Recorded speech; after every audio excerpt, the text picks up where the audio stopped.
Olá, boa noite a todos. Estamos aqui mais uma vez no nosso estudo do Livro dos Espíritos, do Centro Espírita Ibirajara, nosso estudo de sexta-feira às 7h30, né? O nosso estudo sequencial do Livro dos Espíritos, essa obra do Allan Kardec. Boas-vindas a quem está visitando aqui o nosso perfil pela primeira vez. Então, esses são estudos baseados na codificação espírita da doutrina espírita. A gente, a cada dia da semana, a gente estuda um trecho do Livro dos Espíritos em sequência. E se você quiser ler mais sobre o Livro dos Espíritos, quiser ver mais vídeos como esse sobre o Livro dos Espíritos, você pode entrar aí no nosso histórico de vídeos, no nosso canal aí no YouTube, que você vai encontrar bastante conteúdos dos trechos anteriores ao que eu vou ler hoje e nas próximas semanas dos trechos posteriores. Então, sejam bem-vindos. Eu vou fazer uma breve leitura de uma página para uma reflexão, uma prece, e aí nós iniciaremos as análises do Livro dos Espíritos. Eu peguei um trecho do Vida Feliz, da Joana de Ângeles, o médium Divaldo Franco. Usa a cortesia nos teus movimentos e ações, gerando simpatia e amizade. O que possas fazer, não delegues a outrem. Porque alguém trabalha contigo, não te cabe o direito de sobrecarregá-lo, exigindo-lhe além das suas possibilidades. Mesmo os teus serviços merecem a tua consideração e respeito. Cooperam contigo, mesmo os teus serviçais merecem a tua consideração e respeito. Cooperam contigo e são remunerados. Faze mais, torna-os teus amigos. Há pequenas e cansativas tarefas a eles afetas que podes executar sem te cansares, sem os mortificar. No trato com eles, usa as expressões por favor e muito obrigado, desse modo educando-os mais e espalhando afeição em torno dos teus passos. Chamado aí a essa vida cotidiana em que a gente está sempre lidando com pessoas que têm cargos hierárquicos acima do nosso, em quaisquer situações, seja na vida privada, com os nossos trabalhadores domésticos ou na vida profissional, né? A gente tem que ter respeito por qualquer pessoa sempre. Então vamos fazer uma breve oração. Deus Pai, Jesus, mestre amigo dos nossos corações. Amigos espirituais da Casa de Ibirajara.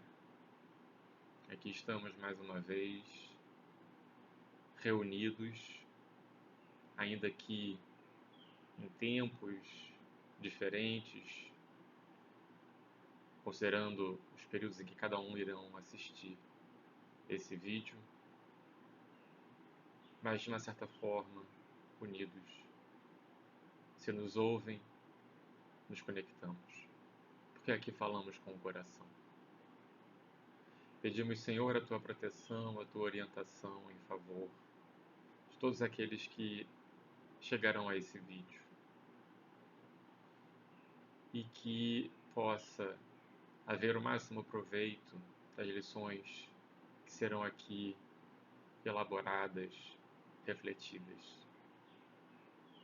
Que a nossa humilde colaboração sirva de material para autoconhecimento, para automelhoramento. Porque o que todos queremos, no fim das contas, é viver melhor. Em paz conosco mesmos, com a nossa consciência, em paz com os nossos amores, com os nossos iguais. Então que possamos ter a atenção, a concentração necessárias para deixarmos durante esses breves minutos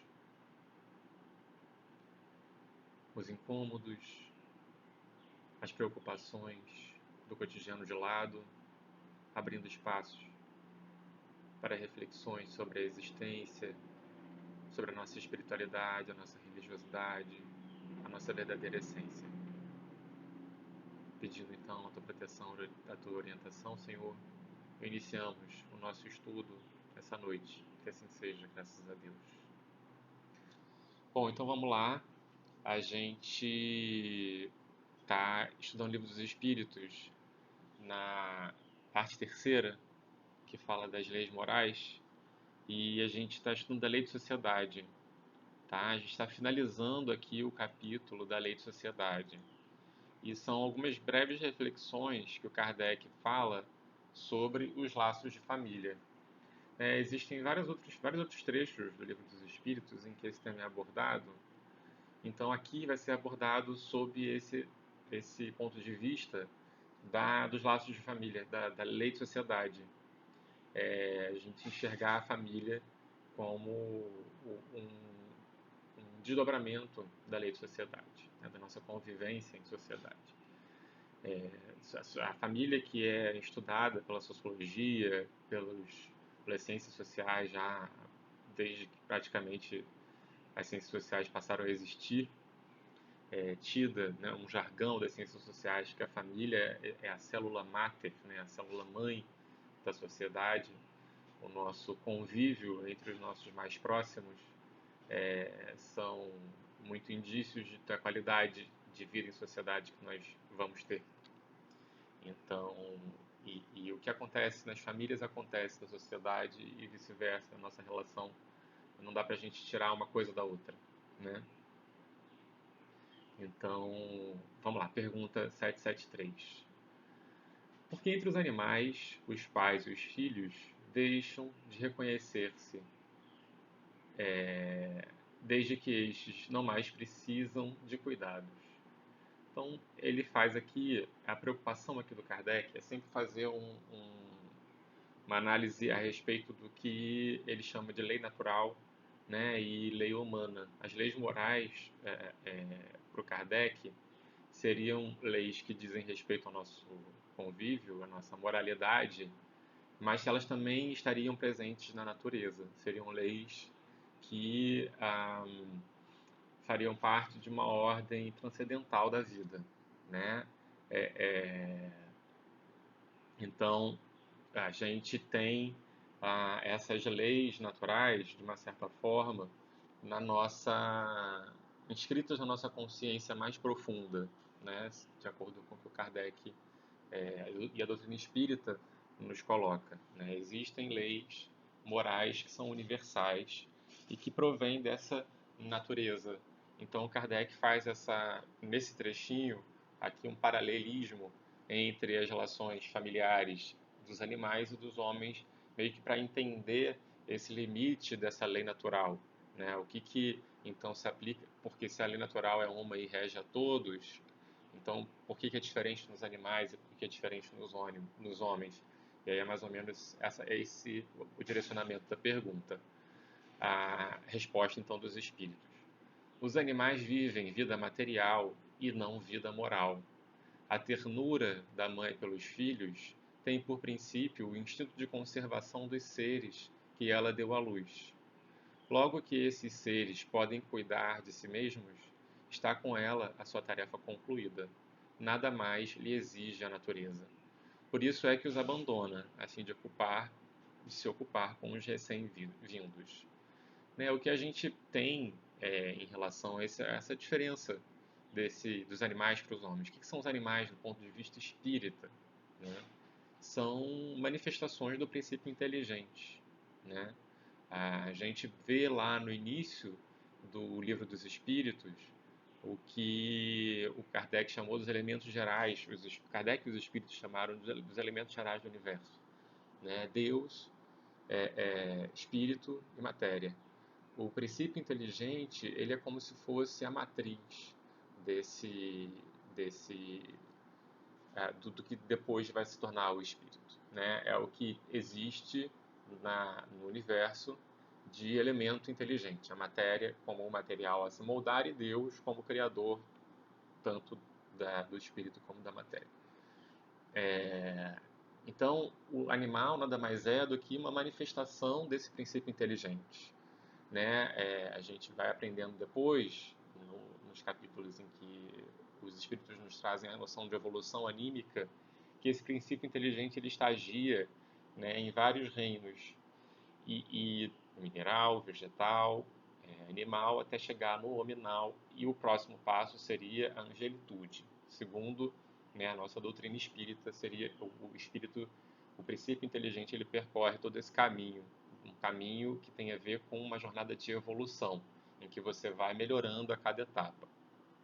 Então, os animais, eles são manifestações do princípio inteligente ainda mais primários do que nós, né? A gente não pode dizer que nós fomos animais em outras encarnações ou algo do tipo, porque ali a gente não tinha uma individualidade formada. Mas a gente vê também que dependendo do reino, daquelas coisas todas do animal, o princípio inteligente ele vai se individualizando, né? E aí essa fronteira entre quando você deixa de ser um animal para ingressar no reino hominal, isso é uma zona cinzenta que a gente não tem muita clareza ainda pelas revelações espirituais. Pelo que os espíritos nos revelam, é assim que acontece. A gente só não tem muito acesso aos detalhes, tá? Então, o que os espíritos responderam aqui?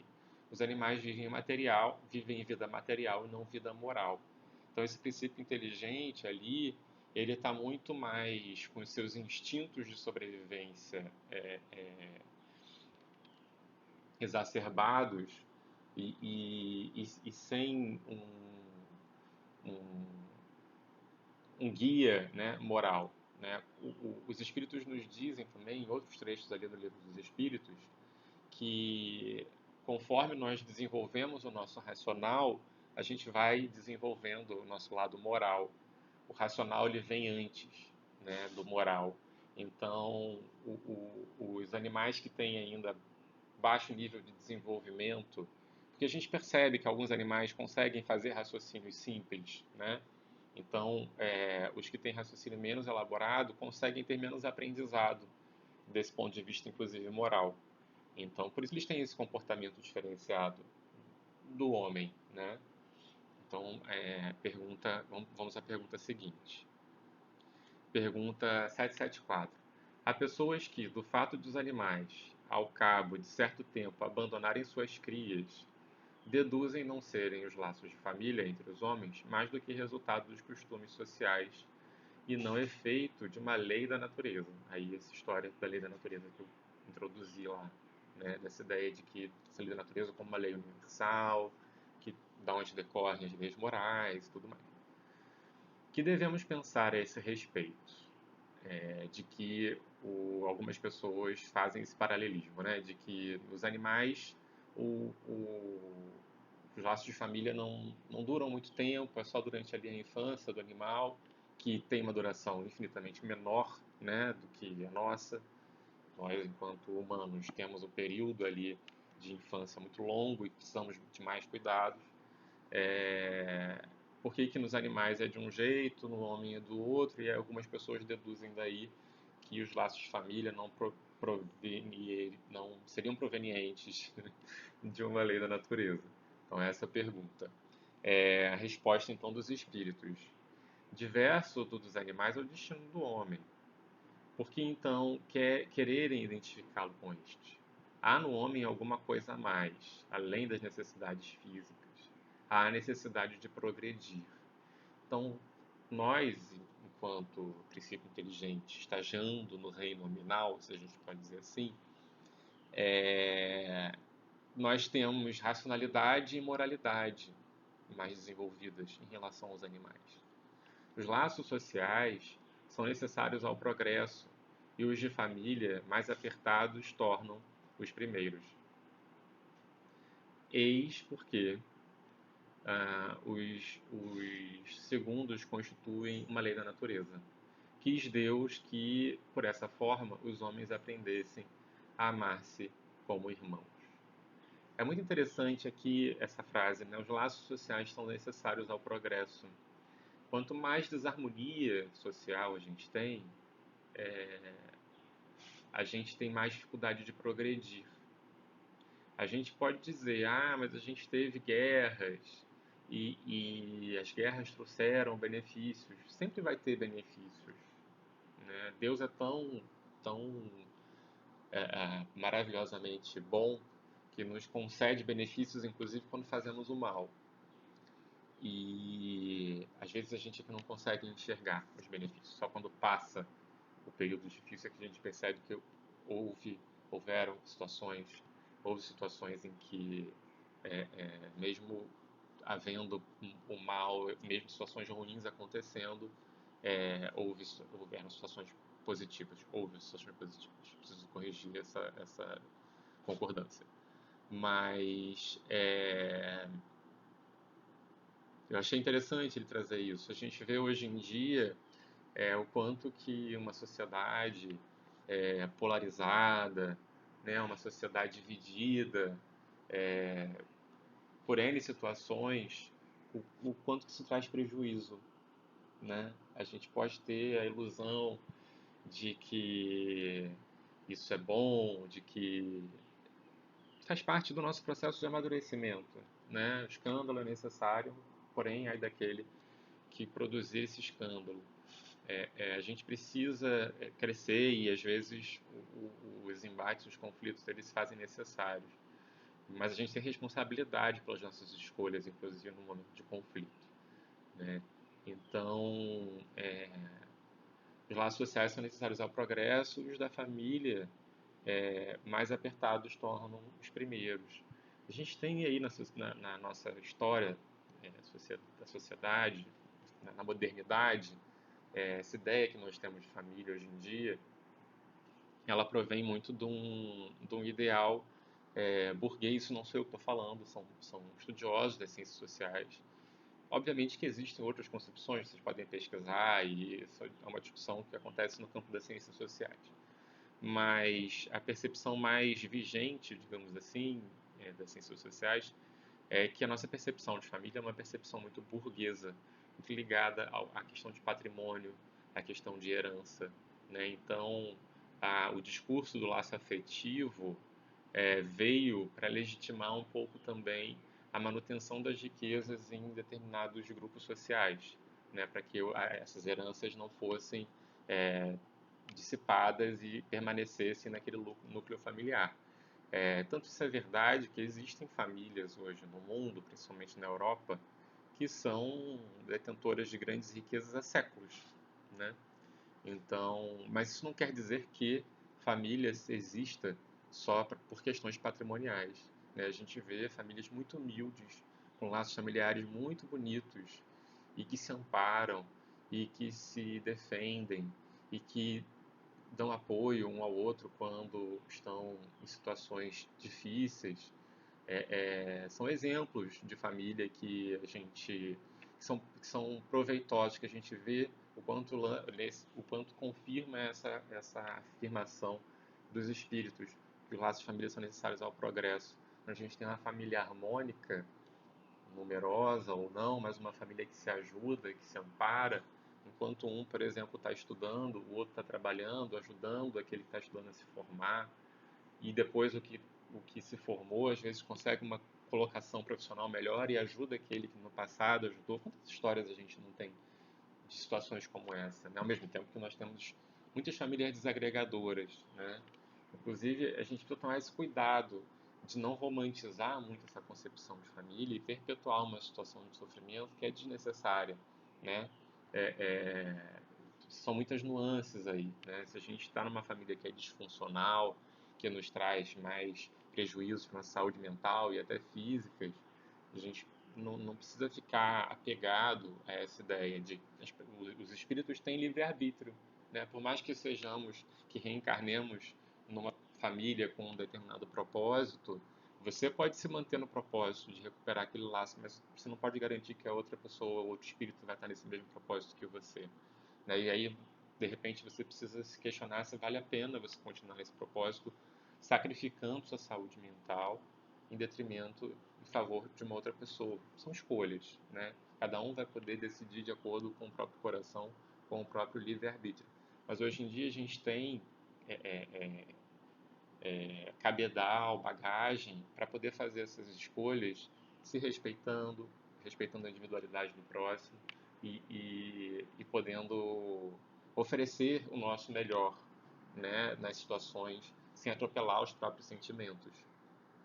Então, os laços de família são importantes. A gente vê a doutrina espírita nos reafirmando, né, dessa necessidade da gente prestar atenção para isso, porque a gente ainda está num planeta de provas e expiações. A maioria das famílias são famílias de provações, são reunidos rivais e inimigos do passado, né, que às vezes vêm de um longuíssimo histórico de devastações e de vinganças e de mal, malfeitos mútuos, né? Eu pessoalmente tive um episódio dentro do centro espírita uma vez de regressão espontânea, e eu tive um vislumbre de alguns pontos das minhas relações familiares que me ajudou a dar uma clareza maior do que estava acontecendo na existência atual, e, e, e, e me dar um direcionamento melhor das coisas que eu precisava entender.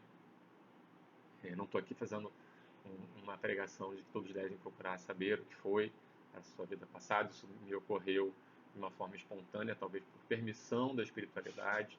Então, como diria um mentor espiritual lá da casa de André Luiz, que ele nos alertava aqui para a gente não abrir a tampa do túmulo, porque pode vir mau cheiro, né? Então, às vezes tem situações que precisam deixar guardadas ali, mas provavelmente a espiritualidade só me trouxe aquilo que eu precisava para entender algumas dinâmicas familiares não tão saudáveis que estavam instaladas na minha família, e me ajudou a colocar mais coisas em perspectiva. Então, última pergunta, 775. Qual seria para a sociedade o resultado do relaxamento dos laços de família? A resposta é muito simples: uma recrudescência do egoísmo. Eu acho interessante que aqui a gente está vendo uma resposta bem genérica dos espíritos, sem fazer uma defesa muito veemente, por um lado de condenação meramente moral, mas é uma constatação de tudo o que os espíritos disseram. A gente só pode concluir que o relaxamento do lado de família, no mínimo, vai trazer uma recrudescência do egoísmo, né? E a gente também não pode deixar de falar das novas concepções de família que nós temos, né? A gente vive uma sociedade muito diversa. A família consanguínea, ela é importante sim, mas nem sempre as pessoas têm, como eu disse, a possibilidade de viver harmonicamente com a sua família consanguínea, ou não tem uma família consanguínea tão extensa e de repente ficam mais solitárias no mundo e se reagrupam, né, de outras formas e formam vínculos de outras formas, né? Então, a base da ideia de família, segundo o nosso ideal cristão, espírita, é um ideal de fraternidade, né, de amor, de respeito, de uma família que se ajuda, que se ampara e que se sustenta e que busca sempre o melhor para todo mundo, né? Então, quando a gente relaxa esses laços afetivos, quando a gente não consegue estabelecer relações afetivas nesse nível de profundidade, que é uma relação familiar, sem dúvida que isso tem uma consequência mínima, que é a recrudescência do egoísmo, né? O que vem de prejuízo social é consequência disso, né? Então, são essas as nossas reflexões. Espero ter trazido contribuições aí, não ter confundido tanto a cabeça de vocês. E agradeço mais uma vez a oportunidade dessa troca. E agora eu vou passar para uma oração final para a gente concluir o nosso estudo.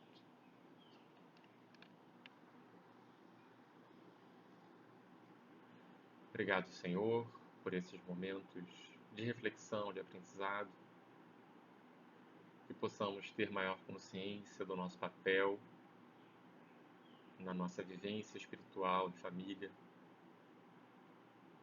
sabermos os nossos limites, sabermos os limites do próximo, construirmos mais pontes do que muros, para que o nosso egoísmo não dite os nossos caminhos, para que a gente possa, agregando as experiências de cada individualidade, cada livre-arbítrio, ter uma existência mais rica, mais proveitosa, tanto em família quanto em sociedade. Possamos primar por uma boa existência em família, para assim melhorar enquanto sociedade.